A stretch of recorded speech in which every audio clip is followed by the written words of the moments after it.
In 2014, when the stage was set for Narendra Modi to step into the national spotlight, he strategically chose Varanasi as his constituency. Modi, who had been Chief Minister of Gujarat for over a decade, stepped out of his comfort zone for the national contest. Varanasi is situated in the state of Uttar Pradesh, which holds significant political sway as it sends the largest contingent of legislators to parliament. In Indian politics, Uttar Pradesh is one of the most pivotal states.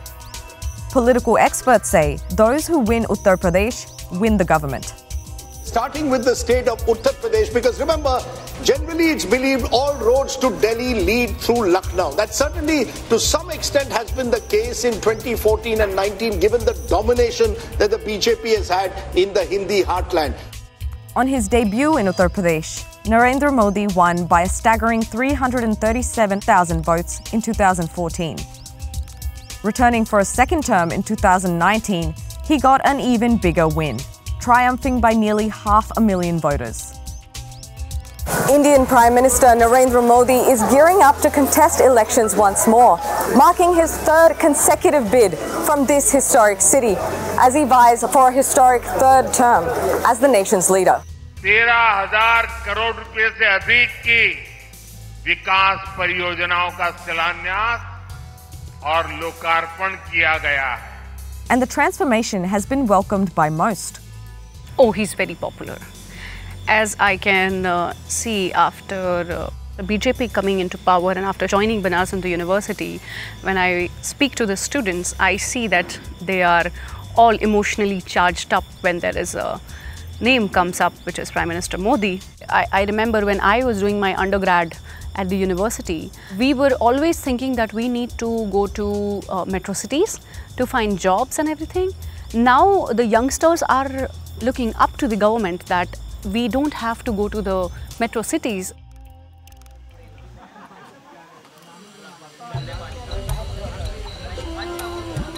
The people of Bhagwanpur, a small urban village nestled in the middle of the city, have slowly seen improvements. But a critical issue remains. पानी की समस्या बहुत ज़्यादा है. सभी लोग कुआं पर काफ़ी सालों से हैं ये तो, और ये चापाकल भी लगा है तो वो भी बेकार है. Despite that, there is no doubt who they'll vote for. Gas मिला है, घर मिला है, लाइन मिला है, सब कुछ है. हाँ, बस यही पानी का हम लोग को ज़्यादा परेशानी है. तो आपको क्या लगता है चुनाव में कौन जीतने वाला है? मोदी जी जीतेंगे. मोदी जी सब कुछ दिए हैं तो मोदी जी जीतेंगे. तो मोदी जीतेंगे. हाँ. But it's not just infrastructure on people's minds. Recent events have left many in the community uneasy. Muslims account for 19% of Uttar Pradesh's population. So for more than 38 million, this state is home. In Varanasi, close to 30% of residents are Muslims. And the city is dotted with shrines and mosques. The Kashi Vishwanath Temple and the Gyan Vapi Mosque are located right next to each other in the heart of Varanasi. Today, that mosque has become a bone of contention between Hindus and Muslims. Behind me here, behind the police barricades, are both the Gyan Vapi Mosque and the Kashi Vishwanath Temple. The Hindu community believes that the mosque was built on the destroyed remains of part of the temple back in the 16th century under a Muslim emperor. The matter was taken to court, and last year a local court ordered an official survey. The Archaeological Survey of India told the court a Hindu temple did exist there before the mosque was built. After this, the local court ordered the district administration to perform Hindu prayers inside the mosque.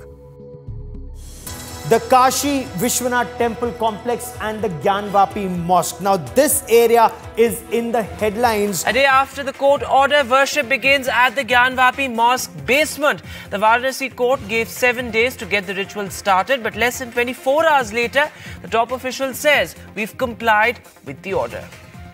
This is S.M. Yassin, the Joint Secretary of Anjuman Intizamiya Masjid Committee, an official body which controls the affairs of Gyan Vapi and many other mosques. He says the community stands against the order. जाहिर है बहुत disappointed थे जब जिस चीज़ की मांग नहीं थी उसका ऑर्डर किया गया था. हम उस रात भी भागे गए सुप्रीम कोर्ट कि चलो वहाँ से शायद इंसाफ मिलेगा। देखिए, बहुत दिनों से हम देखते आ रहे हैं जुडिशरी का रोल हमारे साथ फेयर नहीं है। हम महसूस कर रहे हैं कि हमारे साथ जजमेंट तो हो रहे हैं लेकिन इंसाफ नहीं हो रहा है। वो तो मुस्लिम कम्युनिटी तो सोच रही है कि भाई ये हमारे साथ नाइंसाफ़ी हो रही है और बहुत मायूसी है, बहुत मायूसी है। डरे नहीं है, जो होगा देखा जाएगा। कि दे दो, इसको दे दो। कई लोगों का हमारे पास वो आया, किसको दे दो, क्यों दे दे भाई? 600 साल से हम नमाज पढ़ते आ रहे हैं, हम कैसे दें? तुम्हारे पास ताकत है, तुम छीन लो, छीन तो रही हो तुम हमसे। 2014 से पहले बहुत अमन था, 2014 के बाद से ये सारे हालात बदले और ख़राब से ख़राब होते जा रहे हैं, सब ख़राब से ख़राब होते जा रहे हैं। There are fears the issue is heading in the direction of what happened in Ayodhya in India, where a Mughal-era mosque was torn down and a temple was built in its place. Backed by a similar survey and after an order from the country's highest court, Mr. Modi recently inaugurated the Ram Temple in Ayodhya. Vishwambar Nath Mishra is the religious head of Varanasi's second most visited temple, the Sankat Mochan. He says the dispute is detrimental to the city, to the communities living here, and to social unity. Spiritual space है और यहाँ पे हर धर्म, और इसको हम लोग कहते हैं प्रोटोटाइप मॉडल ऑफ इंडिया, जहाँ पे हर स्टेट का पार्टिसिपेशन है, हर धर्म का पार्टिसिपेशन है और सब यहाँ बड़े एमिनिटी बहुत हार्मोनी के साथ रहते हैं। इसको कहा जाता है कि Banaras has got a very unique fabric. अब यूनिक फैब्रिक है यही है कि यहाँ सारे धर्मों के लोग एक प्लेटफॉर्म पे ऑपरेट करते हैं और सब एक दूसरे को बढ़ाते हैं। He says the government is purely playing politics. ये सब चीज़ें जो है ये पॉलिटिक्स के चलते ये सब हो रही है और जब चुनाव आता है तो इस तरह के इश्यूज रेकअप होते हैं और ये देखिए ये एंडलेस अफेयर है, इसका कभी कोई अंत नहीं होगा। इसको आपस में ये सौहार्दपूर्ण ढंग से आपस में हिंदू मुसलमान बैठ के आपस में इसको डायलॉग करके इसको रिजॉल्व करें, ये ज़्यादा अच्छा अप्रोच होगा। और ये अगर आप फैब्रिक को स्टेंड करके और फैब्रिक फट जाएगा तो It's a contentious issue that not too many are willing to speak about openly, but it remains to be seen whether these kinds of sentiments will affect the results of the polls on June 1st. I don't think there is any impact on the communities. There is a discourse, there's a discussion, which is always supposed to be there.